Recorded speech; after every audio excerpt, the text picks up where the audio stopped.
കോട്ടയം ജില്ലയിലെ അതിപ്രശസ്തമായ സിയാറത്ത് കേന്ദ്രമായ ഈരാറ്റുപേട്ട ഷെയ്ഖ് ഫരീദ് ഔലിയ വലിയുല്ലാഹി റളിയല്ലാഹുവിൻ്റെ മഖാമിലാണ് ഇന്ന് നമ്മൾ സിയാറത്തിനായി എത്തിയിട്ടുള്ളത്. جئت إليك ذليلا أناجي من لي غيرك ربي يسمع مني شكوى حين محل البلاء جئت إليك റസ VPR യൂട്യൂബ് ചാനലിൻ്റെ 345-ാമത്തെ എപ്പിസോഡ്. ഇന്ന് നമ്മൾ ഈരാറ്റുപേട്ട പുത്തൻപള്ളി ജുമാ മസ്ജിദിൻ്റെ മുമ്പിലാണ് നിൽക്കുന്നത്. ഇവിടെ പുതുപ്പള്ളി ഔലിയ ഫരീദ് ഔലിയ റളിയല്ലാഹുവിൻ്റെ മഖാമ് നമുക്കിവിടെ കാണാൻ കഴിയും. ഇതാണ് ഷെയ്ഖ് ഫരീദ് വലിയുല്ലാഹി റളിയല്ലാഹുവിൻ്റെ മഖാമ്. മഹാനായ ഫരീദ് ഔലിയ റളിയല്ലാഹു അൻഹു കേരളത്തിലെ വിവിധ പ്രദേശങ്ങളിൽ ഇബാദത്തിലായി കഴിഞ്ഞുകൂടിയ സ്ഥലങ്ങളുണ്ട്. കോട്ടയം ജില്ലയിലെ തന്നെ തങ്ങൾപ്പാറയിൽ, വാഗമണ്ണിലെ തങ്ങൾപ്പാറ, അതുപോലെ തന്നെ ഇവിടെ ഒക്കെ ബഹുമാനപ്പെട്ടവർ ഇബാദത്ത് ചെയ്ത മഖാമുകളാണ്. അവരുടെ മക്ബറ സ്ഥിതി ചെയ്യുന്നത് കാഞ്ഞിരമറ്റത്തെ മക്ബറയിലാണ്. കാഞ്ഞിരമറ്റം ഫരീദ് ഔലിയ മക്ബറ വളരെ പ്രശസ്തമാണ്. നമ്മൾ വാഗമണ്ണിലേക്കും ഈ കോലാഹലമേടൊക്കെ പോകുന്ന സമയത്ത്, കമ്പന്തേനി ഭാഗത്തേക്കൊക്കെ പോകുന്ന സമയത്ത് അടിവാരത്തായിട്ടുള്ള പ്രധാനമായ ടൗണാണ് ഈരാറ്റുപേട്ട. എറണാകുളത്ത് നിന്നൊക്കെ നമുക്ക് ഈരാറ്റുപേട്ടയിലേക്ക് ഒരുപാട് ബസ്സുകൾ കിട്ടും. ഈരാറ്റുപേട്ട ബസ് സ്റ്റാൻഡിൻ്റെ തൊട്ടടുത്ത് തന്നെയാണ് ഈ പള്ളിയും ഈ മക്ബറയൊക്കെ സ്ഥിതി ചെയ്യുന്നത്.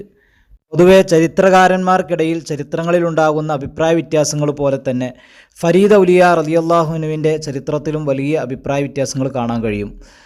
ബഹുമാനപ്പെട്ട ഈ ഫരീദ് ഔലിയ മഹാനായ ഖാജ തങ്ങളുടെ ശിഷ്യൻ ഖുതുബുദ്ദീൻ ബഖ്തിയാർ തങ്ങളുടെ ശിഷ്യനും നിസാമുദ്ദീൻ ഔലിയ റളിയല്ലാഹുവിൻ്റെ ഗുരുവുമായ ഫരീദുദ്ദീൻ ഗഞ്ച് ശക്കർ റളിയല്ലാഹു ആണെന്നാണ് പലരും അഭിപ്രായപ്പെടുന്നത്.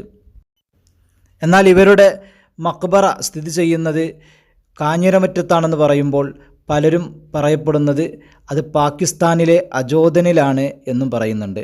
അവിടെയും ഫരീദുദ്ദീൻ ഗഞ്ച് ശക്കർ റളിയല്ലാഹുവിൻ്റെ മക്ബറ നമുക്ക് കാണാൻ കഴിയും.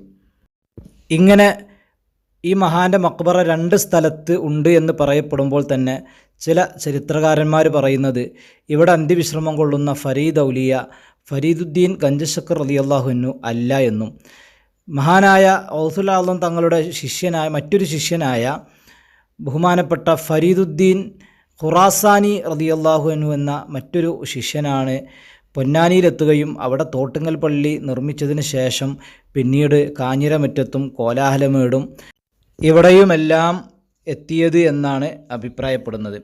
ഏതായാലും ഫരീദ് ഔലിയ എന്നാണ് പേര് എന്നും വലിയ മഹാനാണെന്ന വിഷയത്തിലും തർക്കമില്ല. അള്ളാഹു ഈ മഹാന്മാരുടെ ദറജ അള്ളാഹു ഉയർത്തി കൊടുക്കുമാറാകട്ടെ. അത് ഏത് ഫരീദുദ്ദീൻ തങ്ങളാണ് എന്ന വിഷയത്തിൽ മാത്രമേ തർക്കമുള്ളൂ.